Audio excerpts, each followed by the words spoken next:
नमस्कार, मैं हूं कमल सिंह। लाइव न्यूज़ में आपका स्वागत है। देखते रहिए लाइव न्यूज़। हमारे साथ हैं गुरु महाराज आचार्य डॉक्टर स्वर्णा जी। उनसे जानते हैं उनसे वास्तुशास्त्र के बारे में। तो डॉक्टर साहब, वास्तुशास्त्र क्या है? वास्तुशास्त्र का मतलब ये है कि जो हम कार्य कर रहे हैं वो ठीक दिशा में कर रहे हैं, हम जहाँ रह रहे हैं वो ठीक दिशा में रह रहे हैं, जहाँ हमारा खाना बन रहा है वो ठीक दिशा में बन रहा है, अग्निकोण में बन रहा है।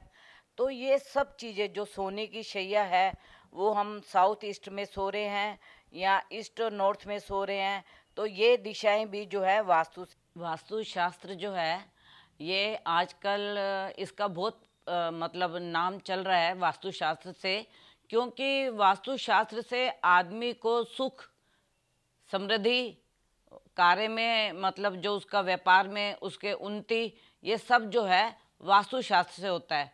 और वास्तुशास्त्र से मतलब जिसकी जो दिशा होती है उसको उस दिशा में काम करना चाहिए। जैसे सूर्य की दिशा वाले को ईस्ट में, शनि की जिसकी दशा या दिशा होती है उसको मतलब साउथ में। तो ये जो वास्तु होता है ये हम सब लोग मतलब घर के अंदर देखते हैं, वैसा कलर वैसी चीज़ अगर वास्तु के हिसाब से हो तो आदमी को काफ़ी वो मिलता है, पीस, और बीमारियां दूर होती हैं, कार्य में वृद्धि होती है, व्यापार में वृद्धि होती है और परिवार में शांति होती है। यह वास्तु के बहुत ही बड़े लक्षण हैं। और अगर मतलब वास्तु ठीक ना हो तो नींद नहीं आती, बीमारियां मतलब घर के अंदर कर जाती हैं, मतलब क्लेश होता है। और दूसरी बात ये कि जब वास्तु ठीक नहीं होता तो आदमी के अंदर मतलब बच्चे भी बीमार होते हैं, विद्या का भी बहुत असर पड़ता है उसके ऊपर। और जो मतलब हस्बैंड वाइफ होते हैं उनमें कला, बच्चों में कला, प्रेम, द्वेष, और जो उनके अपने रिश्तेदार होते हैं उनसे भी उनके कला क्लेश होने शुरू हो जाते हैं। तो वास्तु का आजकल, अगर हम वास्तु के हिसाब से आजकल बिल्कुल ध्यान से हर एक चीज़ को अपने घर के अंदर रखें, सोने की दिशा को देखें, बच्चों के पढ़ने की दिशा को देखें, और जो हमारा मतलब ड्राइंग रूम है उसमें बैठने की दिशा को देखें, मंदिर की दिशा को देखें, ब्रह्म स्थान को देखें और घर की एंट्री को देखें, तो वास्तु का बहुत बड़ा उसके अंदर लाभ है। सुख शांति धन वृद्धि के लिए वास्तु में क्या है? देखिए, सुख शांति और व्यापार वृद्धि में सबसे बड़ा ये होता है कि आदमी का उठना बैठना, और उनका जो ड्राइंग रूम है उसका जहाँ पे वो बैठ के व्यापार की बात करते हैं और जहाँ पे बैठ के वो बिजनेस की बात करते हैं, और उनका जो शयन कक्ष होता है अगर वो आराम की नींद सोते हैं, डिस्टर्ब नहीं होते हैं, तो उससे उनकी वार्तालाप भी बहुत अच्छी होती है। दूसरी बात कि उनको किस ओर मुख करके अपनी डीलिंग करनी है, मतलब जो अपने व्यापारी से, अपने बायर से किस मुख की ओर बैठना है, और जो व्यापारी का मुख कहाँ पे हो, तो ये सब चीज़ें जो है वास्तु से ही प्रभावित होती हैं। और अगर हम इस चीज़ों का ध्यान रखें तो मैं आपको मतलब इतना मतलब गारंटी से कह सकती हूँ कि ना घर में कला क्लेश होगी, बच्चे भी मतलब पढ़ाई में अच्छे रहेंगे, और उनके संबंध अपने माँ बाप से अच्छे रहेंगे, और पति पत्नी के भी संबंध काफ़ी अच्छे रहेंगे। घर में नकारात्मक ऊर्जा कैसे पता चल करेंगे हम? क्योंकि अगर घर में जो तुम्हारे वास्तु के हिसाब से कलर ठीक नहीं है, फर्नीचर ठीक जगह पे नहीं पड़ा हुआ, आपका बैठने की जगह ठीक नहीं है, खाने की जगह ठीक नहीं है, अग्निकोण आपका ठीक नहीं है, किचन आपकी ठीक नहीं है, तो ये सारी जो चीज़ें हैं हमारे को मतलब ऊर्जा नहीं देती हैं। तो इससे क्या होता है, आदमी वीक होता है और बीमारियां घर करती हैं। तो ये सारे जो है ये मतलब प्रॉब्लम्स आती हैं उसके अंदर। डॉक्टर शर्मा जी, पितृदोष के लक्षण कैसे पता कर सकते हैं? पितृदोष के लक्षण तो बहुत आसानी से पता कर सकते हैं। देखिए, एक तो पितृदोष के अंदर जब भी किसी के घर में कोई शुभ कार्य होने लगता है तो अचानक कोई ना कोई उसके अंदर रुकावट आ जाती है। किसी की जवानी की मौत हो जाती है, या उनके घर में कोई ऐसी उलझन पैदा हो जाती है कि बना बनाया सारा खेल मतलब उनका ख़त्म हो जाता है, या जो उनको जहाँ से पैसे लाने हैं या जो पैसे का ठीक से इस्तेमाल करना है वो इस्तेमाल नहीं होता, क्योंकि पितरों का दोष उनके ऊपर लगा होता है। तो जब पितर ही हमारी बुद्धि को भ्रष्ट कर देते हैं तो आदमी अपने बस से कुछ भी कार्य नहीं कर सकता। तो पितर दोष से बीमारियां भी आती हैं और पति पत्नी के संबंध नहीं ठीक से बनते, संतान नहीं होती है और व्यापार में घाटे ही घाटे दिखाई देते हैं। चाहे वो कितने भी अच्छा बिजनेस करने की कोशिश करें, लेकिन उसके अंदर पितृदोष उसको आगे बढ़ने नहीं देते। और थोड़ा बहुत अगर बढ़ते भी हैं वो अपनी किस्मत से, कर्म से, अच्छे कर्म से अगर वो पीक पे जाते भी हैं तो एकदम 99 की सांप सीढ़ी से वो नीचे गिरते हैं। अच्छा, ये वास्तुशास्त्र में दिशाओं का ज्ञान कैसे करें? देखिए, अगर आपका कौन सा ग्रह बली है और जिस दिशा में आप रह रहे हो वो दिशा आपको फलदायक है या नहीं।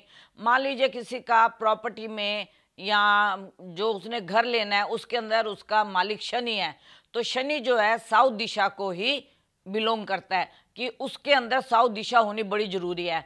और किसी के प्रॉपर्टी में सूर्य होता है और सूर्य बड़ा बलवान होता है, उसके लिए जो होती है ईस्ट दिशा बड़ी मजबूत होती है। इस दिशा में मुंह करे, इस दिशा में मकान ले, उसकी एंट्री इस दिशा में हो। तो इस प्रकार से ये कुंडली दे के बताया जा सकता है कि उसको किस दिशा में मतलब अपना मकान या अपना घर लेना चाहिए और कौन सी दिशा उसको व्यापार में और घर के लिए लाभदायक होगी। ये हम मतलब या तो घर के एंट्री करके देख सकते हैं और या फिर हम देख सकते हैं कि भी उस आदमी के जो लक्षण है, उसके शरीर के कैसे लक्षण है, सूर्य वाले हैं, शनि वाले हैं, मंगल वाले हैं। जैसी दिशा हम देखते हैं फिर हम उनको वैसी ही दिशा का आदेश देते हैं कि आप इस दिशा में घर देखिए तो आपको फलेगा। अच्छा, वास्तुशास्त्र से जीवन में खुशियां कैसे संबंध?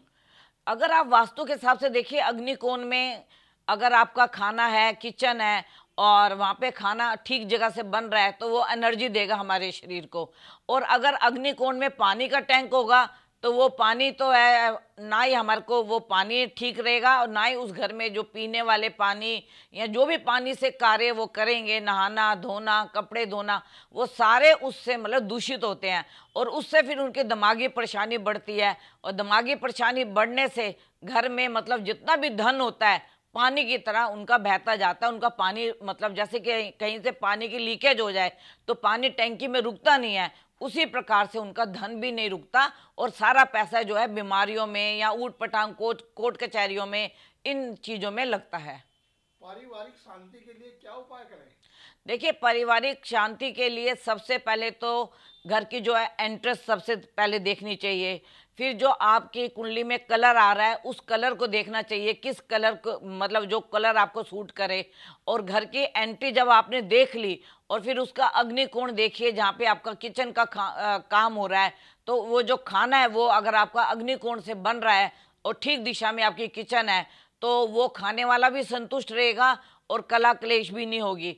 और फिर सोने की दिशा भी देखनी चाहिए। जब आदमी की सोने की दिशा ठीक नहीं होती तो आप ये देखिए वो आदमी चिड़चिड़ा रहता है, हर वक्त उसको मतलब कोई भी बात करो तो गुस्से में बोलना, गुस्से में कोई बात का मतलब जवाब देना, तो वो क्या होता है घर में कला क्लेश सी हो जाती है। बच्चों को चोट लगना, बच्चों को बार बार डॉक्टरों के पास जाना, तो माँ बाप जो है उससे बड़े चिंतित हो जाते हैं कि ये क्या बात है कि हम जब से इस घर में आए हैं यहाँ ऐसी बात है, यहाँ क्या बात है हमारे को जो बच्चों को चोट लग रही है, हम बार बार डॉक्टरों के पास जा रहे हैं।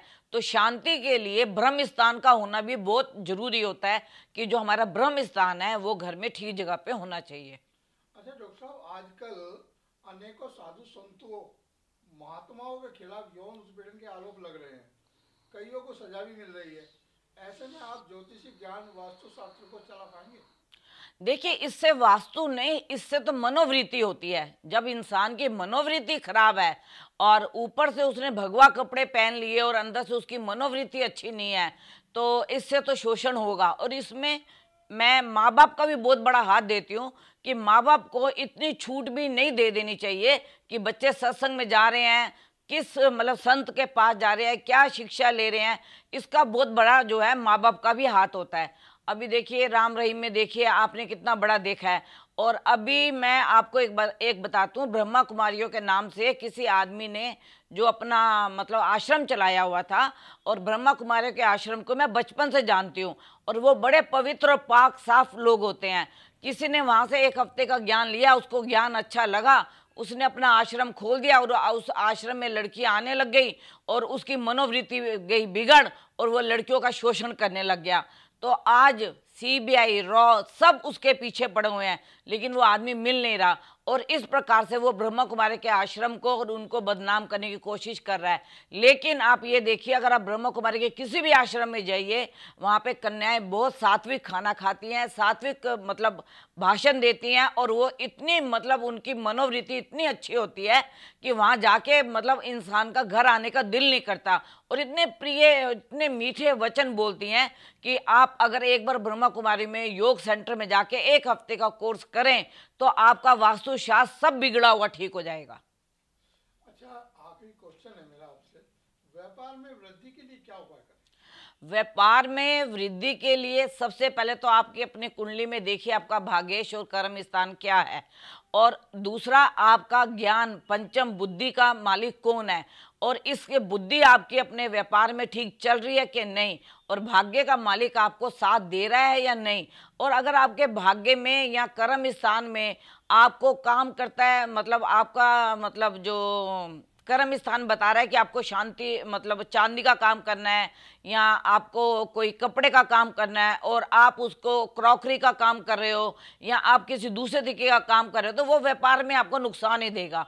और जिस चीज़ की आपको नॉलेज है आपको वही काम करना चाहिए, और जो आपके भाग्य को बढ़ोतरी करने वाला ग्रह हो उस ग्रह के हिसाब से हमें काम करना चाहिए कि हमारे कर्म का कौन सा ग्रह है। अब जिसका शुक्र अच्छा होता है उसको मतलब इत्र का, सेंट का और खाने पीने का और मतलब जो लेडीज से संबंधी सामान होते हैं उनका मतलब व्यापार करना चाहिए। और जिनका बहुत ले लीजिए आप कोई भी ग्रह ले लीजिए, मतलब मंगल ले लीजिए, जो मंगल होता है वो सरकार के कार्य में बहुत वो देता है, प्रोग्रेस देता है, पुलिस कार्य में बहुत देता है, बल कार्य में बहुत देता है। और जिसका मतलब शनि बहुत बली है उसको लोहे से मतलब लोहे से मिलता जुलता कार्य करना चाहिए। लोहे से नहीं तो कोई भी टेक्निकल काम, इंजीनियरिंग का काम, बिल्डिंग का काम जिसमें मतलब लोहे से रिलेटेड हो वो काम करना चाहिए। तो इसी तरीके से जब तक आप अपने भाग्य से रिलेटेड, कर्म से रिलेटेड आप काम नहीं करेंगे तो आपको भाग्य में वृद्धि नहीं मिलेगी।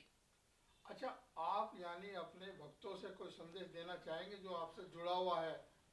देखिए, मेरे से तो आज से 35 साल से जो लोग जुड़े हैं वो आज भी जुड़े हुए हैं और बहुत अच्छे लोग मतलब मेरे साथ जुड़े हुए हैं, क्योंकि मैं उनको बिल्कुल ठीक गाइडेंस देती हूँ। और जब मैं उनको जो गाइडेंस देती हूँ वो उसके ऊपर चलते हैं तो उनका कार्य में भी वृद्धि होती है और मेरे को वो थैंक यू भी करते हैं, मुबारकबाद भी देते हैं और दुआएं भी देते हैं। और सबसे ज़्यादा मेरे को अपने भक्तों की, अपने क्लाइंटों की दुआओं की ज़रूरत है। मेरे को इतनी धन की ज़रूरत नहीं है जितनी मेरे को उनकी दुआओं की ज़रूरत है। अगर वो फलेंगे फूलेंगे तो मुझे दुआ ही देंगे, और जब वो मुझे दुआ देंगे तो मैं तंदुरुस्त भी रहूँगी और मेरा कारोबार भी ठीक रहेगा। और मेरे साथ जो 30-35 साल से जुड़े हैं वो परिवार से मतलब ऐसे जुड़ गए हैं जैसे एक परिवार किसी के साथ जुड़ जाता है। और परिवार के परिवार, किसी की बहन मेरे से जुड़ी हुई है, किसी का भाई मेरे से जुड़ा हुआ है, ऐसे मेरे से सब लोग जुड़े हुए हैं।